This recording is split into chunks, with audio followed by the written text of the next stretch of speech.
اللہ الرحمن الرحیم اولئک علی ھدی من ربہم، یہی لوگ ہیں اپنے رب کی جانب سے ہدایت پر، واولئک ھم المفلحون، یہی لوگ فلاح پانے والے ہیں، کامیاب ہونے والے ہیں۔ متقین کی جو صفات بیان کی گئیں کہ وہ غیب پر ایمان لاتے ہیں، نماز قائم کرتے ہیں، صدقہ کرتے ہیں، وحی موجودہ اور وحی سابقہ پر ایمان لاتے ہیں اور آخرت پر یقین رکھتے ہیں، یہی لوگ اپنے رب کی جانب سے ہدایت پر ہیں۔ متقین کی جو صفات بیان کی گئی کہ وہ غیب پر ایمان لاتے ہیں، نماز قائم کرتے ہیں، صدقہ دیتے ہیں، وحی موجودہ اور وحی سابقہ پر ایمان لاتے ہیں اور آخرت پر یقین رکھتے ہیں، یہی لوگ اپنے رب کی جانب سے ہدایت پر ہیں اور یہی لوگ کامیاب ہیں۔ تو یہاں پر اعلیٰ کا لفظ استعمال فرمایا اور پھر ہدن کو نکرہ ذکر کیا اور پھر اس کے بعد من ربہم میں ہدایت کی رب کی طرف نسبت کر دی۔ اس میں چند نقطے ہیں۔ اعلیٰ کا ذکر اشارہ ہے اس بات کی طرف کہ جس طرح سوار اپنی سواری پر راسخ اور متمکن ہوتا ہے، مکمل کنٹرول میں ہوتا ہے، اسی طرح یہ لوگ بھی ہدایت پر بالکل راسخ ہیں۔ اعلیٰ استعلاء کے لیے آتا ہے، یعنی کسی کا کسی شے کے اوپر ہونا۔ جس طرح سوار سواری کے اوپر ہوتا ہے تو اسے سواری پر مکمل کنٹرول ہوتا ہے، اسی طرح یہ لوگ بھی مکمل طور پر ہدایت میں راسخ ہیں اور پختہ ہیں۔ اور دوسری بات کہ ہدن کو نکرہ ذکر کیا تو یہ نکرہ تعظیم کے لیے ہے کہ وہ ہدایت کوئی معمولی نہیں ہے، بڑی عظیم ہدایت ہے۔ اور تیسری بات کہ ہدایت کی نسبت من ربہم رب کی طرف ہے، تو یہ اشارہ ہے اس بات کی طرف کہ ہدایت میں ان لوگوں کا اپنا کوئی کمال نہیں ہے، بلکہ اللہ تعالیٰ کی توفیق کی طرف سے یہ ہدایت ان کو ملی ہے۔ کلمہ اعلیٰ اور ہدن کا نکرہ ہونا اور پھر اس کی نسبت اللہ تعالیٰ کی طرف کرنا، اس میں چند نقطے ہیں۔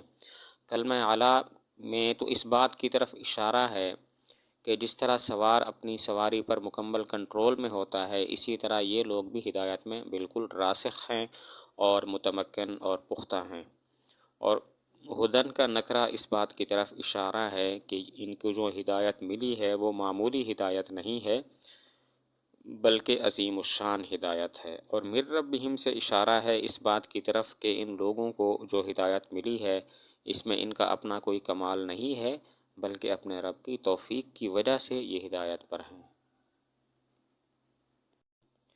ان الذین کفروا، بے شک وہ لوگ کہ جنہوں نے کفر کیا، سواء علیہم، برابر ہے ان پر، اانذرتہم، خواہ آپ ان کو ڈرائیں، ام لم تنذرہم، یا آپ ان کو نہ ڈرائیں، لا یؤمنون، وہ ایمان نہیں لائیں گے۔ ان الذین کفروا، بے شک وہ لوگ کہ جنہوں نے کفر کیا، سواء علیہم، برابر ہے ان پر، اانذرتہم، خواہ آپ ان کو ڈرائیں، ام لم تنذرہم، یا آپ ان کو نہ ڈرائیں، لا یؤمنون، وہ ایمان نہیں لائیں گے۔ ان کفار کا تذکرہ ہے کہ جنہوں نے طے کر لیا تھا کہ چاہے کتنے بھی واضح اور روشن دلائل آ جائیں ہم ایمان نہیں لائیں گے۔ اس آیت میں ان کفار کا تذکرہ ہے جنہوں نے طے کر لیا تھا اور پختہ عزم کر لیا تھا چاہے کتنے ہی روشن دلائل آئیں ہم ایمان نہیں لائیں گے۔ اَأَنذَرْتَهُمْ أَمْ لَمْ تُنذِرْهُمْ، اس کا لفظی مطلب تو یہ ہے کہ خواہ آپ ان کو ڈرائیں یا آپ ان کو نہ ڈرائیں وہ ایمان نہیں لائیں گے، لیکن مراد یہ ہے کہ آپ چاہے کتنے بھی ان کو اسلام کی دعوت دیں وہ ایمان لانے والے نہیں ہیں۔ اب یہاں پر سوال ہوتا ہے کہ جب مراد اسلام کی دعوت ہے تو پھر اس کو انذار، ڈرانے کے ساتھ کیوں تعبیر فرمایا؟ جب مراد انذار سے اسلام کی دعوت ہے تو پھر اس کو انذار یعنی ڈرانے کے لفظ کے ساتھ کیوں ذکر فرمایا؟ جواب یہ ہے کہ چونکہ انبیاء علیہم السلام لوگوں کو کفر اور اعمال بد کے انجام سے ڈراتے ہیں، اسی وجہ سے دعوت کو انذار کے ساتھ تعبیر کیا گیا۔ جواب یہ ہے کہ انبیاء لوگوں کو کفر سے اور اعمال بد کے انجام سے ڈراتے آئے ہیں، اسی وجہ سے یہاں پر انذار کا مطلب یہاں پر دعوت کو انذار کے لفظ کے ساتھ تعبیر کیا گیا۔ بسم اللہ الرحمن الرحیم۔ ختم اللہ علی قلوبہم، اللہ نے مہر لگا دی ان کے دلوں پر، وعلی سمعہم اور ان کے کانوں پر، وعلی ابصارہم غشاوہ اور ان کی آنکھوں پر ایک پردہ ہے، ولہم عذاب عظیم اور ان کے لیے بڑا عذاب ہے۔ اس آیت میں اللہ تعالیٰ نے واضح طور پر ارشاد فرما دیا کہ چونکہ وہ ضد میں ہے اور ہٹ دھرمی میں ہیں، اسی وجہ سے اب ان سے اصلاح کی کوئی امید نہیں ہے، کیونکہ کوئی شخص ناواقف ہو یا غافل ہو اور وہ کسی غلطی کا ارتکاب کر لے تو اصلاح کی امید ہوتی ہے، لیکن جو شخص اپنی غلطی پر اڑ جائے اور یہ فیصلہ کر لے کہ کچھ بھی ہو جائے اس نے بات نہیں ماننی، تو اس کی ضد کا یہی انجام ہوتا ہے کہ اللہ تعالیٰ نے پھر ان کے دلوں پر مہر لگا دی ہے، اور جس کی وجہ سے ان کے حق کی صلاحیت بھی ختم ہو گئی ہے۔ چونکہ یہ مہر لگانا اور یہ آنکھوں پر پردہ کا ہونا خود ان کی ضد اور ہٹ درمی کی وجہ سے ہے، لہذا اب یہ اعتراض نہیں ہو سکتا کہ جب اللہ نے خود ان کے دلوں پر مہر لگا دی ہے تو ان کی حق کے قبول کرنے کی صلاحیت ختم ہو گئی، وہ معذور ہو گئے، تو پھر ان کے لیے عذاب عظیم کیوں ہے؟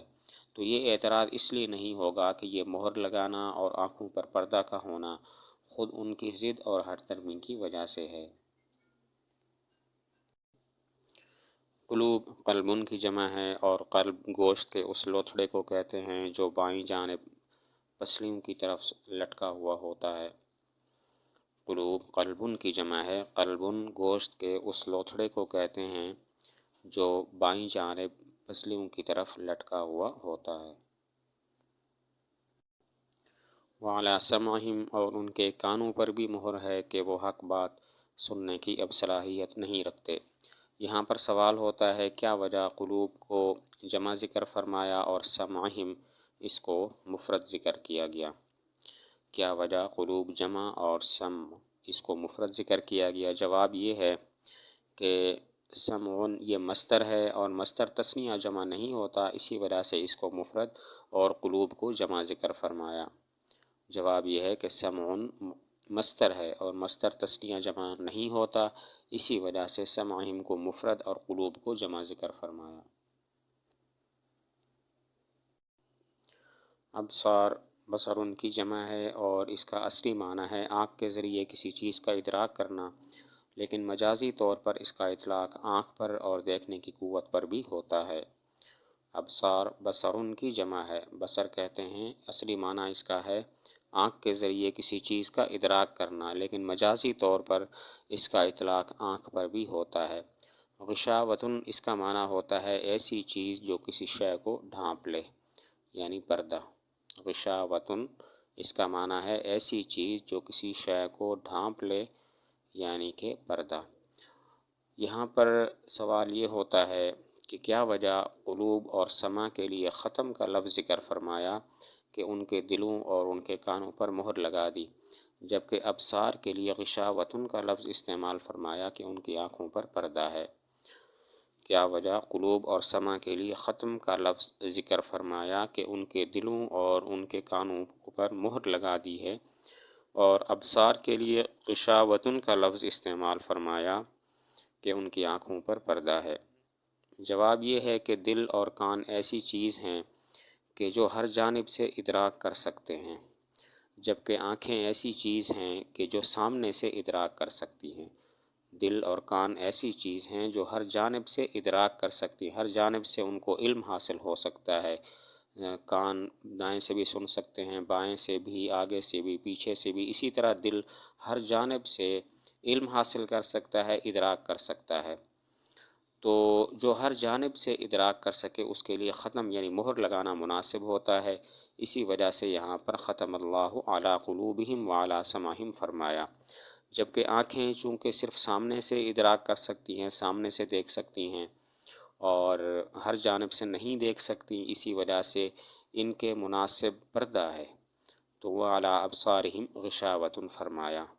جواب یہ ہے کہ دل اور کان ایسی چیز ہیں کہ جو ہر جانب سے ادراک کر سکتے ہیں اور اس کے مناسب ختم ہے، اسی وجہ سے یہاں پر ختم اللہ علی قلوبہم فرمایا وعلی سمعہم۔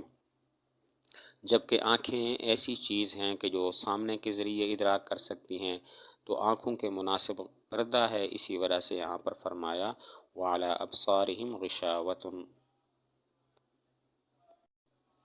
وَلَهُمْ عَذَابٌ عَظِيمٌ، ان کے لیے بڑا عذاب ہے، یعنی آخرت میں ایسے لوگوں کے لیے بڑا عذاب ہوگا۔ عذاب یہ اعذب الشیء سے ماخوذ ہے، بمانے اس نے فلاں کو شے سے روک دیا، چونکہ عذاب بھی ایسی چیز ہے جو مجرم کو دوبارہ کام کرنے سے، جرم اور گناہ کرنے سے روک دیتی ہے، اس لیے اس کو عذاب کہتے ہیں۔